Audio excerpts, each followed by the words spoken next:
नमस्कार दोस्तों, मेरा नाम पंकज है और आप लोगों का मेरे चैनल बेसिक्स पे स्वागत है। हम लोग अपना पटना हाई कोर्ट असिस्टेंट का जो लेक्चर सीरीज है उसमें 15 ऐसे के टॉपिक डिस्कस करने का आपसे मैंने वादा किया था, जिसमें 5 कर चुका हूँ, ये छठा है। ये सीक्वेंस में नहीं है ये टॉपिक, ये थोड़ा सीक्वेंस से अलग है क्योंकि ये थोड़ा टफ था मेरे लिए लिखना भी और आप लोगों के लिए सिंपल लैंग्वेज में प्रेजेंट करना। देखिए कैसा है, ऐसे आप लोग अप्रिशिएट कीजिए। इस टॉपिक का नाम है इंडियन कल्चर, अ मिथ और ए रियलिटी। मतलब भारतीय संस्कृति जो जिसके बारे में चेस्ट थम्पिंग होती है, क्या ये झूठ है या सच्चाई है, कितनी सच्चाई है कितना झूठ है। तो सबसे पहले हमें इंडियन कल्चर को समझना है तो इंडियन कल्चरल डाइवर्सिटी को भी समझना होगा। ये ह्यूमन रेस मतलब जहाँ भी लोग रहते हैं उससे अलग नहीं हो सकता है, ठीक है। इनएलिएनेबल पार्ट है ह्यूमन रेस के साथ। इसको इस तरह से समझिए कि कल्चर मतलब होता है वे ऑफ लाइफ, रहन सहन, खाना पीना वगैरह वगैरह। तो जहाँ भी लोग हैं वो तो खाते हैं ही, कुछ पहनते हैं ही, उनका एक अपना रहन सहन है, तो उनका अपना एक कल्चर होगा बाय डिफ़ॉल्ट। इसलिए बोला जाता है कल्चरल डाइवर्सिटी जो है इनएलिएनेबल पार्ट है ह्यूमन रेस का। अब उसी को हमने बोला है this is so because the culture of country is moulded by the geographical setup and historical background among other various factors. बहुत सारे फैक्टर्स हैं, लेकिन मेनली जो कल्चर को डिसाइड करता है वो आपका जोग्राफिकल सेटअप होता है और हिस्टोरिकल बैकग्राउंड होता है, बहुत सारे फैक्टर्स में। इसको इस तरह से समझते हैं, एक सेइंग है, जोग्राफी मस्ट बी ट्रीटेड और studied historically and history must be treated geographically. तो दोनों बड़ा ही इंटर रिलेटेड है और फिर देन यहाँ से दोनों से कल्चर इवॉल्व होता है। अब जोग्राफिकल सेटअप को समझने के लिए ऐसे समझते हैं, अरब वर्ल्ड है, वहाँ का खान पान देखिएगा और कपड़ा पहनावा देखिएगा तो हम लोग से अलग है।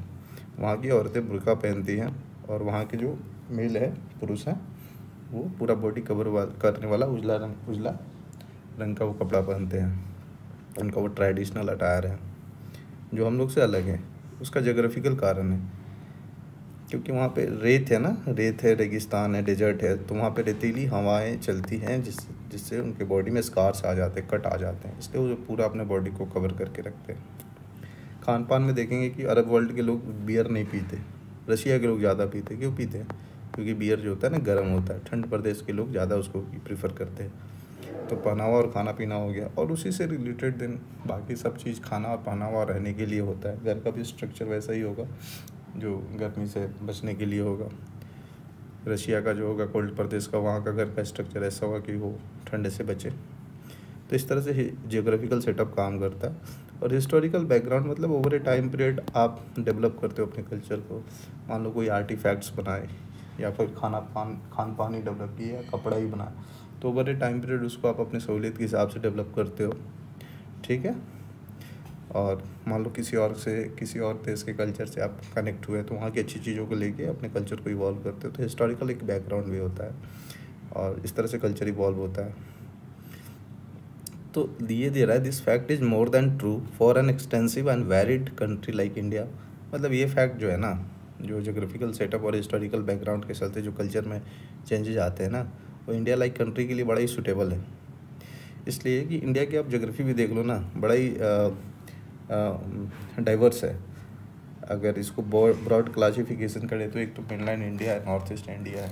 मेनलैंड इंडिया में भी जाए तो नॉर्थ इंडिया है, साउथ इंडिया है, थोड़ा सा और डीप जाए तो वेस्ट इंडिया है, ईस्ट इंडिया है, ठीक है। इवन हिमालयन रीजन का अलग अपना कल्चर है क्योंकि जोग्राफी उसकी अलग है, फ्रेजाइल इकोनॉमिक इकोसिस्टम है। इन बिहार इटसेल्फ में आए तो मिथिला कल्चर अलग है, भोजपुरी का कल्चर अलग है, मगही कल्चर अलग है, ठीक है। तो ये हो गया कल्चरल डाइवर्सिटी और किस तरह से इंडिया से रिलेटेड है, क्योंकि कल्चरल डाइवर्सिटी इंडिया में पाई जाती है क्योंकि एक्सटेंसिव और वैरिड कंट्री है in terms of geography, in terms of history वगैरह वगैरह।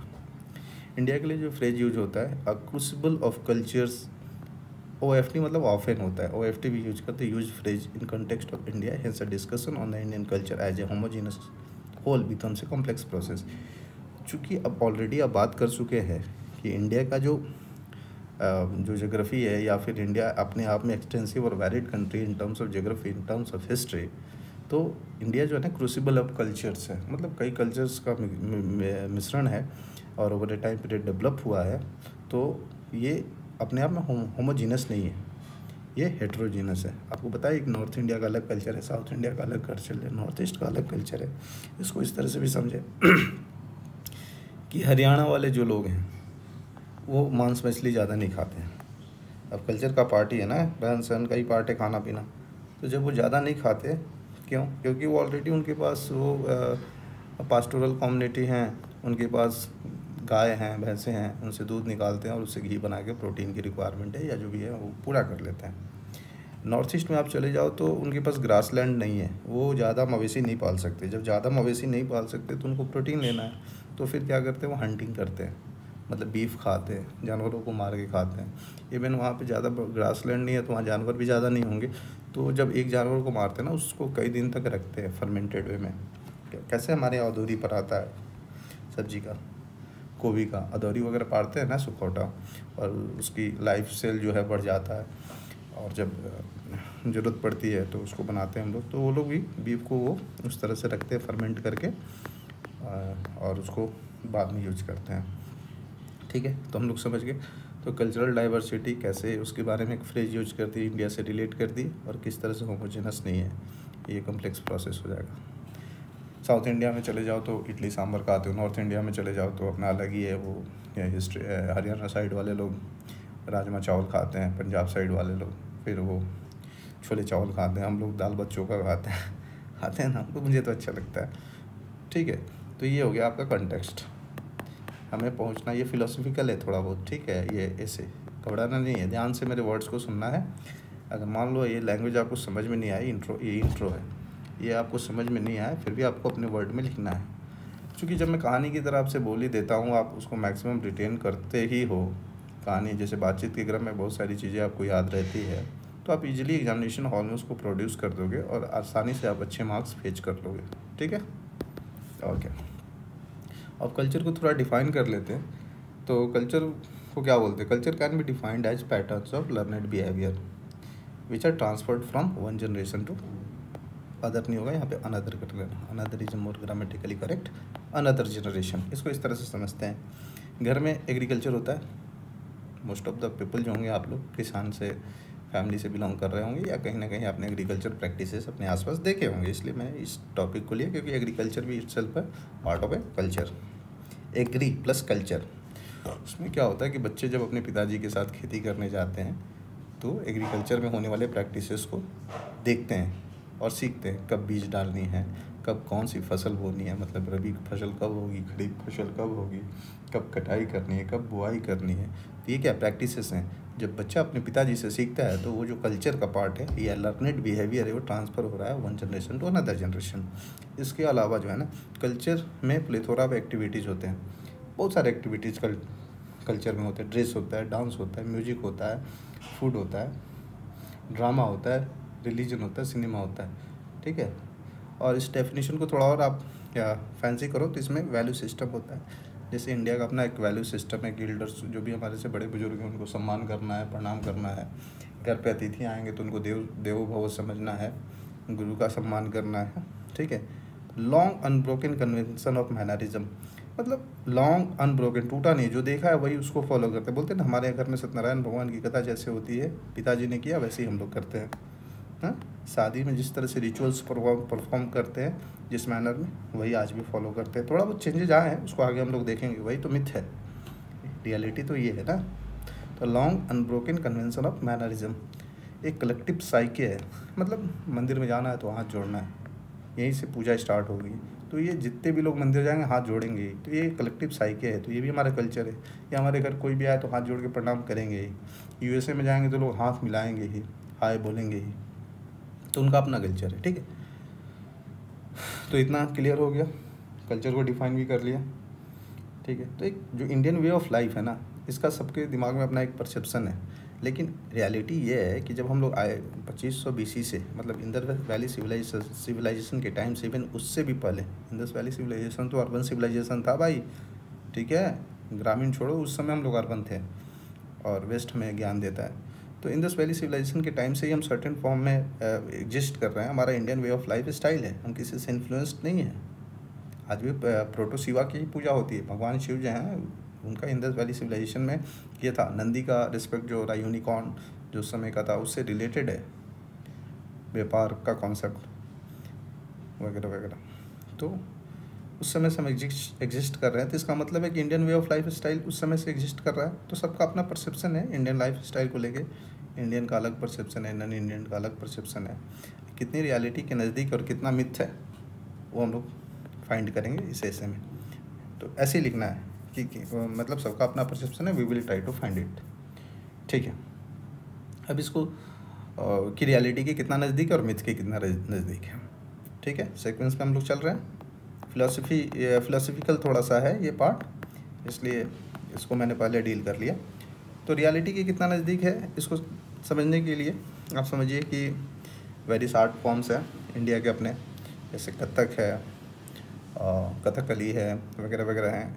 पटना कलाम पेंटिंग है, पेंटिंग में आओ तो मधुबनी है, फिर हिंदुस्तानी म्यूजिक है, कर्नाटिक म्यूजिक है वगैरह बहुत सारे हैं, क्लासिकल हैं, फोक डांसेस है, म्यूजिक है, क्राफ्ट है। तो ये सब क्या है ना, कल्चरल जेम्स हैं, सबके लिए, पूरे दुनिया के लिए कल्चरल जेम्स है, अगर पूरे दुनिया को ग्लोबल विलेज माना जाए तो। और माना ही जाता है आज के ग्लोबलाइजेशन के दौर में। और ये मैटर ऑफ प्राउड भी है कि इंडिया का अपना कल्चर है, सबका अपना कल्चर है, गुलदस्ता में हर तरह के फूल हैं। और जो इंडियन आर्टिस्ट है ना, ये कल्चरल एम्बेसडर है। मान लो इंडियन आर्टिस्ट कोई जापान में है, कोई रशिया में है, कोई यूएसए में है, तो वो हमारे कल्चर को दिखा रहे हैं, तो हमारे कल्चरल एम्बेसडर ही है ना। उसको सॉफ्ट पावर में हम लोग यूज कर सकते हैं। योगा भी हमारा एक कल्चर है जिसको हम लोग हाईली प्रमोट कर रहे हैं। 21 जून को योगा कल्चर भी मनाते हैं हम लोग, योगा डे मनाते हैं। तो ये क्या है, हमारे हाई कल्चरल अचीवमेंट्स हैं। लेकिन ये तो रियलिटी है, लेकिन एक ट्विन फेस्ड रियलिटी है जो मिथ के करीब लेके जा रहा है। क्योंकि बहुत सारा कल्चर जो है ना, हम लोग उसको डिनाई कर रहे हैं, डिनाइल मोड में है, उसको एक्सेप्ट ही नहीं कर रहे हैं।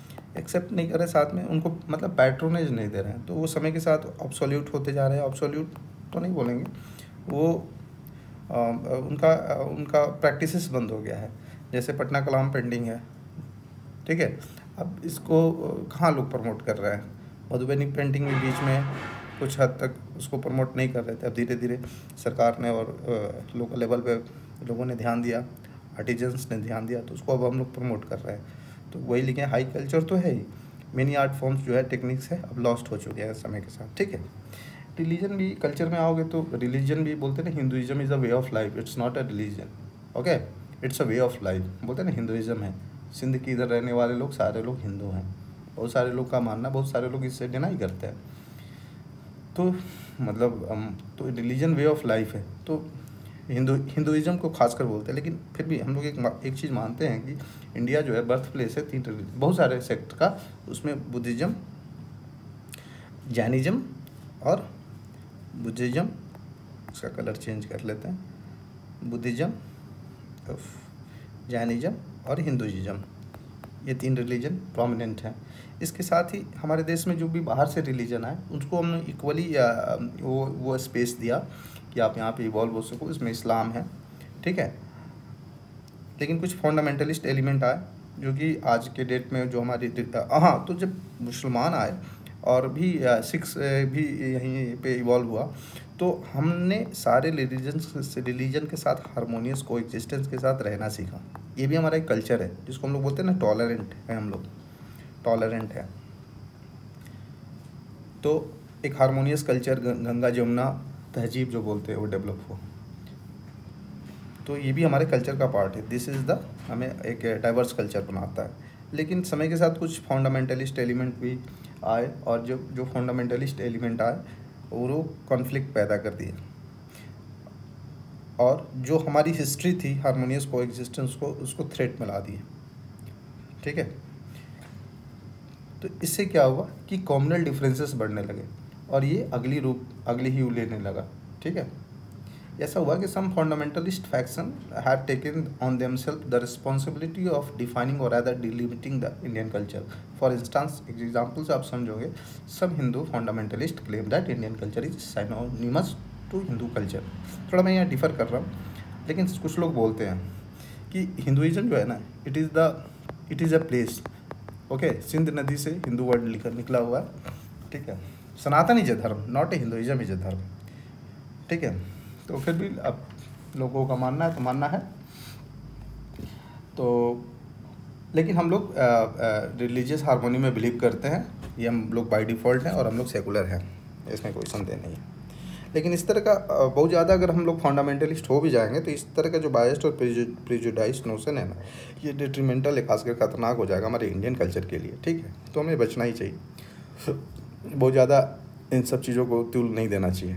बट आइडेंटिटी मैटर्स, मेरे लिए तो अपनी आइडेंटिटी मैटर्स करती है। इसको इस तरह से समझेंगे, अगर आप, मेरा घर कहीं है और मैं अपने पिताजी के नाम से जाना चाहता हूँ, तो मेरे एक फैमिली का एक इतिहास है।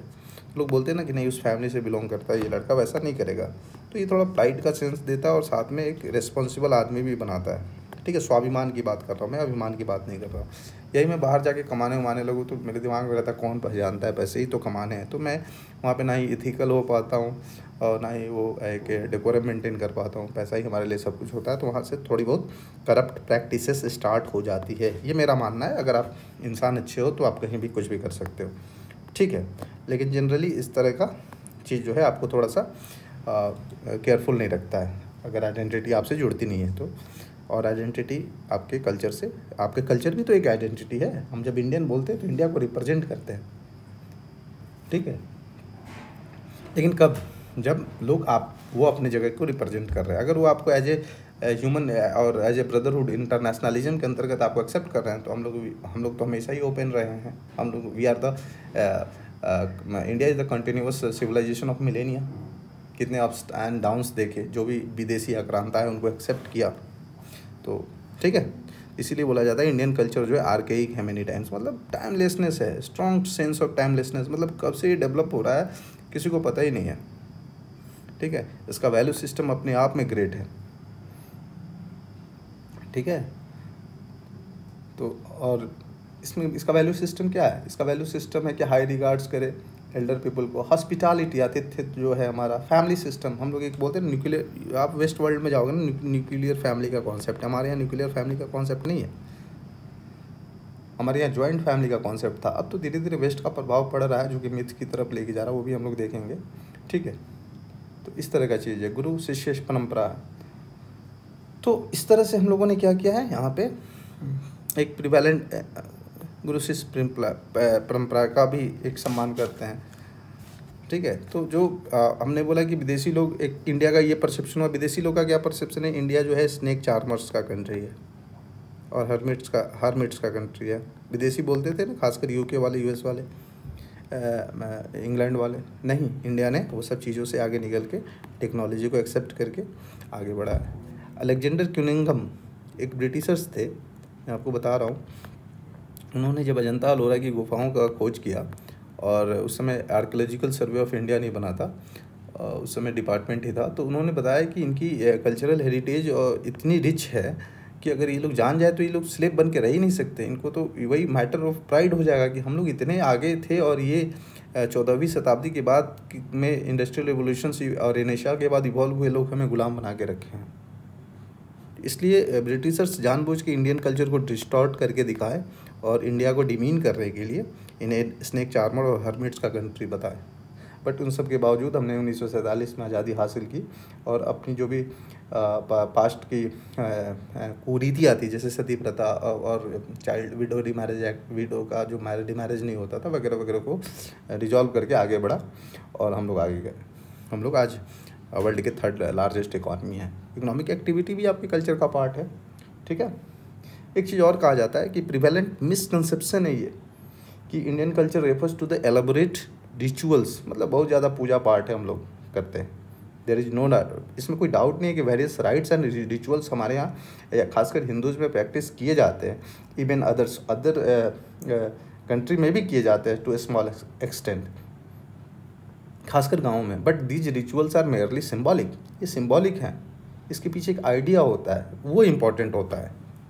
अब मान लो कोई रिचुअल्स कर रहा है, गैदरिंग कर रहे हैं, तो एक्चुअली हम लोग वहाँ पे लोगों को इकट्ठा कर रहे हैं कि कोई कॉमन टॉपिक है या गाँव का कोई कॉमन प्रॉब्लम है जिसके बारे में डिस्कस कर सके, उसके पीछे आइडिया है। अब अलग बात है कि ब्लाइंडली उस रिचुअल्स को आप फॉलो कर रहे हो, राइट्स को फॉलो कर रहे हो, तो ये तो सुपरस्टिशन है ना।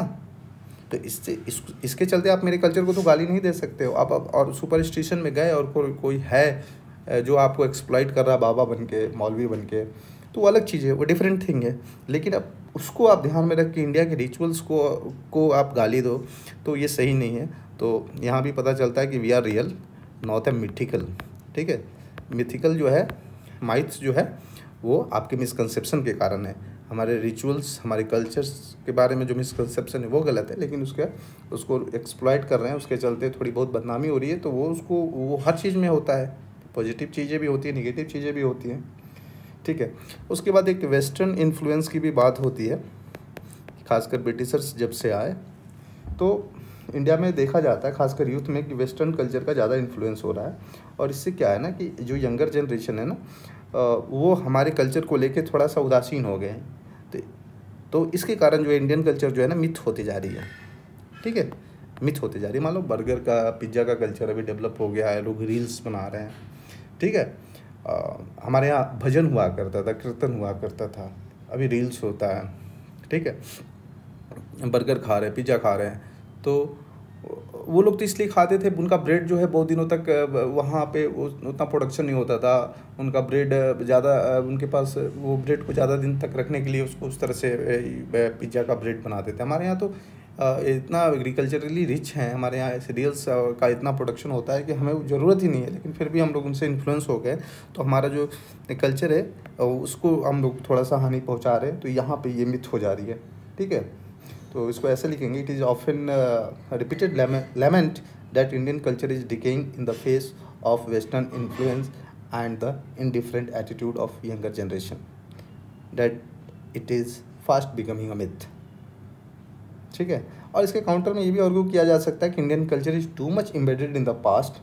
सही बात है, हमारा इतना ग्लोरियस है पास्ट और एम्बेडेड हम पास्ट में कि इस तरह का कोई डेवलपमेंट होगा ना उसको हम लोग ब्लॉक कर देंगे। ठीक है, थोड़ा बहुत प्रभावित हो सकते हैं, प्रभावित होना भी चाहिए, क्योंकि वेस्ट ने हमें कुछ दिया भी है, जैसे रेलवे, ट्रांसपोर्टेशन के कल्चर को ही चेंज कर दिया, medical revolution, industrial revolution, mechanisation बोलते हैं ना हम लोग, इंडस्ट्रियल रेवोल्यूशन के साथ आईटी रेवोल्यूशन। तो हमने ये हमें इकोनॉमिकली साउंड किया है, लेकिन इसका मतलब ये नहीं कि इसके हम लोग ये साइंटिफिक डेवलपमेंट है, इसको हम लोग अपने कल्चर के हिसाब से ही यूज करेंगे। ठीक है, ऐसा नहीं कि उनके कल्चर को पूरी तरह से अपना लेंगे। ठीक है, तो उसके बाद यहाँ पे सीधे कंक्लूजन है ये है कि जो भी फॉरगोइंग डिस्कशन हुआ दैट इंडियन कल्चर इज उससे ये निकला कि इंडियन कल्चर जो मल्टी डायमेंशनल है, इवोल्यूशनरी है, इंटेटिव प्रोन है और varied intentive prone to varied interpretation. अब आप कैसे ले रहे हो ये आप पे डिपेंड करता है। ठीक है, often we fail to recognise the change form of culture and shun it as uncultured. तो अब मेडिकल रिवोल्यूशन, आईटी रिवोल्यूशन और इंडस्ट्रियल रिवोल्यूशन से जो चेंज आया वो हमारे कल्चर के विद इन ही चेंज आया, अपने कल्चर के हिसाब से हमने चेंज किया। अब इसको आप अनकल्चर्ड कह रहे हो, मिथिकल कह रहे हो, ये सही नहीं है। थोड़ा बहुत डिस्टॉर्शन हो सकता है, जैसा कि मैंने बताया कि हमारे रिचुअल्स को लोग को ब्लाइंडली फॉलो करके सुपरस्टिशियस हो जाते हैं, अंधविश्वासी हो जाते हैं, उसका बाबा लोग या मौलवी लोग यूज कर लेते हैं, या डिफरेंट जो भी धर्म के ठेकेदार हैं। लेकिन ऐसा नहीं कि सारे बाबा गलत हैं, I am not telling this, okay, I respect each and every religion. ठीक है, तो ये क्या होता है ना कि ये मिस्टेकन अप्रोच है that stalls the cultural evolution. तो जो भी चेंजेज आ रहे हैं हम अपने कल्चर को नहीं चेंज कर रहे हैं, उसकी अच्छी चीज़ों को लेके अपने कल्चर के हिसाब से चेंज कर रहे हैं, और उसका डिस्टॉर्शन कहीं कहीं भी हो रहा है, इसीलिए बोल रहे हैं thus it is a both mythical and real in nature. हमारा जो इंडियन कल्चर है, it is myth in the minds of bigoted. अब जो गलत करने चाह रहे हैं उनके लिए मिथ है। हम अगर कल्चरल को पूरी तरह से प्रिजर्व करके मेटिकुलसली फॉलो कर रहे हैं तो हमारे लिए तो आज भी मेरा कल्चर लाइवली है, जीवंत है। तो it is lives in the carefully preserve and meticulous mastered art of the artist. जो आर्टिस्ट जो पटना कलम का पेंटिंग बना रहा है वो तो आज भी कल्चर को प्रिजर्व करके रखा है। ठीक है, तो लैंग्वेज थोड़ा टफ हो सकता है, इसलिए मैंने इसको हिंदी में आपको पूरी तरह से अच्छी तरह से समझा दिया। आगे आप लोग देख लो, अगर कहीं दिक्कत हो तो पूछो।